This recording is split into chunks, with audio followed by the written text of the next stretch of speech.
पहले देखो तुम्हें प्रैक्टिकल जो देंगे 30 मार्क्स का देंगे, 11 से तुम कर रहे हो, है ना, लेकिन ये 30 मार्क्स जो अवॉर्ड करेंगे बहुत सी चीजें उस पर अवॉर्ड करेंगे, सिर्फ कोड लिख देने से नहीं मिल जाएंगे आपको, इसमें कोड इंक्लूड होगा वो तो ऑब्वियस है। एल्गोरिथम के भी मार्क्स रहेंगे, एल्गोरिथम गलत लिखी कम लिखी मार्क्स कट सकते हैं। वेरिएबल डिस्क्रिप्शन टेबल बनानी होगी वीडीटी, ठीक, कमेंट्स भी डालने होंगे प्रोग्राम के बीच में, ये भी इंपॉर्टेंट है, और बाकी प्रैक्टिकल फाइल आपने जमा करी है। जब ये सारी चीजें तुम दोगे तब वो 30 नंबर देंगे। देखो इसको समझने के लिए क्वेश्चन हमने उठाया 2020 का स्पेसिमेन, उसी के थ्रू समझ लो इसको। Candidate are expected to do the following, write an algorithm for the selected program. आपको ऑप्शन दिए जाएंगे, जो सा भी आप करो एल्गोरिथम लिखना होगा। Algorithm should be expressed clearly using any standard scheme such as pseudocode or in steps which are simple enough to be obviously computable। मतलब आपको सिंपल वर्ड्स में लिखना है, इन शॉर्ट एल्गोरिथम लिखना है, और क्लियर कट होना चाहिए, ठीक है। Write up program in Java language, पता है आपको, बाकी तो कोड लिखोगे। Code type the program on the computer and get a print out, ये सब आप वहीं पे हो जाएगा, कुछ नहीं। टेस्ट रन द आउटपुट, ठीक है, ये सब आपको पेपर के स्टार्ट में कुछ इंस्ट्रक्शन देखते हैं, रीड कर लेना, बाकी हमने उधर बता दिया था वही सब है। कि आपके 3 प्रोग्राम आएंगे, है ना, एक देखो नंबर का प्रोग्राम आएगा, है ना, अब जो तुम अटेम्प्ट कर लो। उसके बाद देखो एक इन्होंने क्या दिया है, एक स्ट्रिंग रिलेटेड प्रोग्राम है, ठीक, और एक तुम्हारा आएगा क्या, एरे रिलेटेड प्रोग्राम। 3 में से तुम चूज कर सकते हो, नंबर्स, स्ट्रिंग, एरे, और हम लोग एरे वाला भी देखेंगे, ठीक है। पहले काम होगा क्वेश्चन को समझना, आप क्वेश्चन वहां जब क्लियरली समझ पाओगे तभी सॉल्व कर पाओगे। तो देखो क्या लिखा हुआ है इन्होंने, कह रहा write a program to declare a square matrix M type की 2D एरे बनानी है, स्क्वायर मैट्रिक्स, है ना, of order n where n must be greater than 3 and less than 10। कह रहे n साइज की बनानी है, n 3 से बड़ा होना चाहिए, 10 से छोटा होना चाहिए। कोड में इंक्लूड करोगे इस बात को, भी देख लेंगे कैसे करना है, ठीक है। Allow the user to accept 3 different character from the keyboard, उसके बाद कह रहे 3 कैरेक्टर लो यूजर से, इनपुट लो, and fill the array according to the instruction given below. फिर कुछ इंस्ट्रक्शन दी, उसके अकॉर्डिंग फिल करना है। Fill the 4 corners of the square matrix by character 1। मान लो तुमने 3 कैरेक्टर इनपुट मांगे, यूजर से मांगे, उसने पहला दिया @, दूसरा दिया क्वेश्चन मार्क, और तीसरा दिया हैशटैग, ठीक है।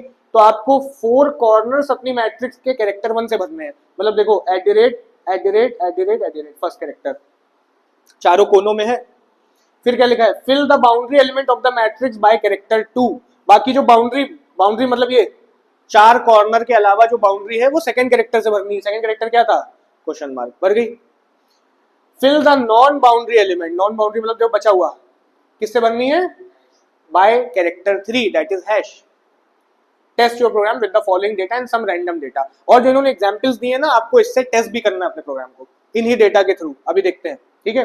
खैर अगर ये थे तो ये हो गया। आगे देखो एक और एग्जांपल दिया, एग्जांपल 2 क्या कह रहा है, n में 5 पहले आया, 5 क्रॉस 5 की बनेगी। 3 कैरेक्टर देखो क्या दिए इन्होंने, A, C और X। तो देखो A है ना, बाउंड्री पे C है, नॉन बाउंड्री पे X है। फिर देखो एक एग्जांपल और दिया हुआ है, ये भी इंपॉर्टेंट है, वहां करके दिखाना पड़ेगा आपको, ठीक है।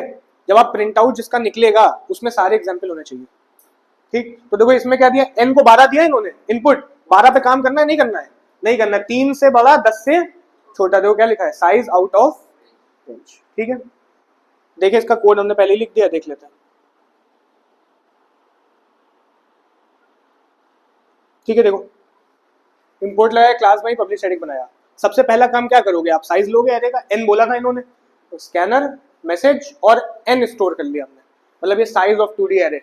और देखो हमने कमेंट डाली यहाँ पे, इसी तरीके से डालनी हुई, 2 स्लैश लगाए, यहाँ पे चेकिंग फॉर इनवैलिड साइज इन्होंने, हाँ वो तुम्हारे ऊपर है, तुम यहाँ पे डाल दो कमेंट, ठीक है, चाहे यहाँ डाल दो, 2 स्लैश लगा के डालना। स्लैश की गलती ना करना, एक गलती क्या होती है कमेंट डालने में, आप ये वाले स्लैश यूज कर लेते हो, यूं करके, यूं नहीं यूज करना है, दोनों होते हैं कीबोर्ड पे, ये वाले यूज करने, ठीक है। हाँ, और इसकी भी गलती होती है, ये जो और करके जो होता है ना, ये सीधी होती है, ये स्लैश लगाए कई बार। आपने n लिया, अब इसको क्वेश्चन ने कहा था पहले तो इनवैलिड नहीं होना चाहिए, तो हमने पहले इनवैलिड का काम कर लिया। क्या चेक करा, अगर n 3 से छोटा है या फिर n 10 से बड़ा है, तुरंत देखो एक मैसेज दिया, सिस्टम प्रिंटर इनवैलिड, और स्टेटमेंट लगाई सिस्टम डॉट एग्जिट, इससे क्या प्रोग्राम बंद, सिस्टम एग्जिट से बंद हो जाता है। देख लो एस कैपिटल रहना है और इसके अंदर 0 लिखना है, यहाँ पे प्रोग्राम बंद हो जाएगा, मतलब आपने गलत दे दिया है। उसके अलावा अगर वैलिड रेंज हुई, हमने ये नेगेटिव लगाई है, 3 से छोटा 10 से बड़ा, वैलिड रेंज हुई तो देखो आपने फर्स्ट कैरेक्टर यूजर से इनपुट मांगा जैसे प्रोग्राम ने कहा था, और उसको हमने कैर C1 कैरेक्टर की लाइन देख लो इनपुट लेने की, इसमें भी गलती होती है। Next sc.next open close.char@0, C1 में हमने कैरेक्टर 1 स्टोर करा, सेकंड कैरेक्टर मांगा C2 में स्टोर करा, थर्ड कैरेक्टर मांगा C3 में स्टोर करा। ठीक है, हाँ क्वेश्चन ने क्या कहा था, 3 कैरेक्टर अलाउ करो यूजर को इनपुट लेने में। फिर देखिए हमने एरे भी जो बनाई किस टाइप की बनाई है, कैर टाइप की, क्योंकि कैरेक्टर भरने हैं। फिर लूप चलाया, 2 लूप चलाए 2D एरे भरने के लिए। यहाँ पे हमने देखो क्या करा, इफ जो लगाया है ये 4 कॉर्नर्स के लिए लगाया है। ठीक है, इससे हम 4 कॉर्नर पकड़ेंगे इस इफ से, और a of ij equal to C1, 4 corner पे क्या दे दोगे C1, मतलब पहला कैरेक्टर। और ये दूसरा एल्स इफ लगाया, ये हमने किसके लिए लगाया है, बाउंड्री के लिए। बाउंड्री में क्या दे दिया C2 सेकंड कैरेक्टर, और जो लास्ट एल्स लगाया किसके लिए लगाया है, नॉन बाउंड्री के लिए। नॉन बाउंड्री पे क्या दे दिया C3। ठीक है, इसके बाद ये कंप्लीट हुआ, एरे भर गई होगी, फिर क्या करा दिया है, डिस्प्ले। देखो कमेंट्स भी देते रहे जगह जगह पे, डिस्प्ले करा दी पूरी। 2D एरे कैसे डिस्प्ले होती है, 2 लूप लगा के, एसओपी लगा के, एसओपी लगा के। ठीक है, कोई डाउट इसमें? अच्छा, बाकी ये इसको देख ले थोड़ा सा लॉजिक इसका। आप जब 2D एरे बनाते हो, मान लेते 3 क्रॉस 3 की एरे है ना, इंडेक्स कैसे होते हैं, 0 0 0 1 0 2 1 0 1 1 1 2 2 0 2 1 2 2। सबसे पहले तुम्हें 4 कॉर्नर पकाने हैं, है ना। 4 कॉर्नर कहाँ कहाँ पे होते हैं, एक होता है जहां I और J दोनों 0 हो, I और J दोनों 0 हो, है ना। आगे वाला I है, बाद वाला J, तो I भी 0 J भी 0, तो पहली condition. If I double equal 0 and J double equal 0, दोनों 0। फिर हमने लगाया और करके सेकंड कॉर्नर पकड़े। सेकंड कॉर्नर कहाँ है, I तो 0 हो, J साइज -1 हो, एरे का साइज 3 है, साइज -1 हो 2, तो क्या लगाया I double equal 0 J n-1। फिर यहाँ क्या है, I n-1 हो और J क्या हो 0, I n-1 J 0।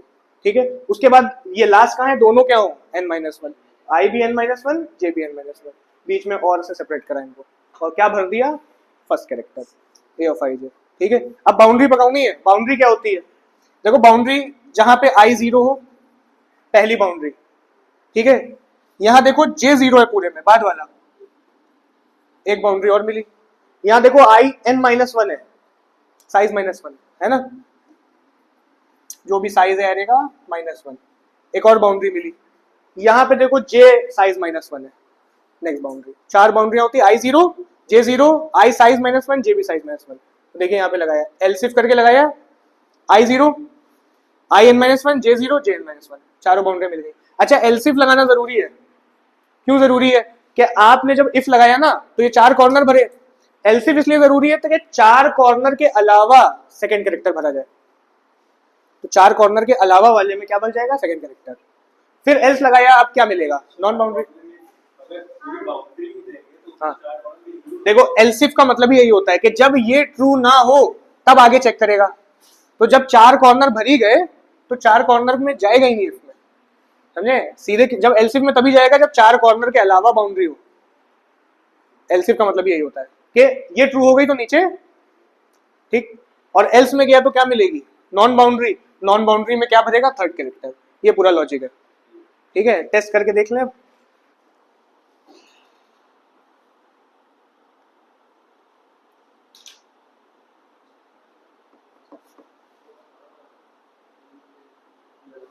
तो इन्होंने बोला, हमने साइज का बोला था, इन्होंने बोला इंटर साइज, गलत डाल के देखे पहले, 3 से छोटा 10 से 12 डाल दें।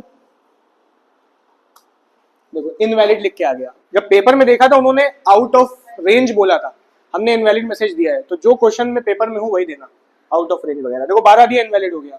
ठीक है, फिर से चला के देखें वैलिड के साथ, फिर साइज मांग रहा है, क्या दें, 4। अब बोल रहा है फर्स्ट कैरेक्टर दो, फर्स्ट कैरेक्टर एडिरेट दे दें। ठीक है, फिर कह रहा है सेकंड कैरेक्टर दो, क्या दें, question mark and question mark. ठीक है, इसके बाद लास्ट क्या दें, hashtags.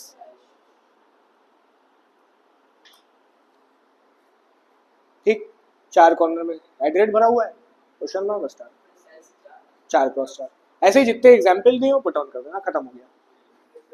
Variable description table, heading में डिस्क्रिप्शन टेबल रहता है और यहाँ वेरिएबल डेटा टाइप डिस्क्रिप्शन रहता है।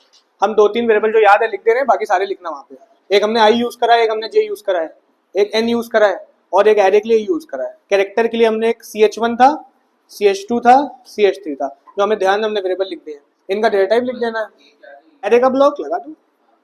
आई में क्या आईएनटी है, जे भी आईएनटी है और एन भी आपका आईएनटी है। एरे किस टाइप की है, कैर टाइप की है, तीनों वेरिएबल भी कैर टाइप के हैं। उसके बाद डिस्क्रिप्शन अपने वर्ड्स में लिख देना। आई क्यों यूज करा है, to initialise the loop, J to initialise the loop, N के बारे में क्या लिखोगे, टू स्टोर साइज, है ना, ये to declare a matrix, 2D matrix, ये to store first character, to store second character, to store, सारा डिस्क्रिप्शन भर दिया, खत्म।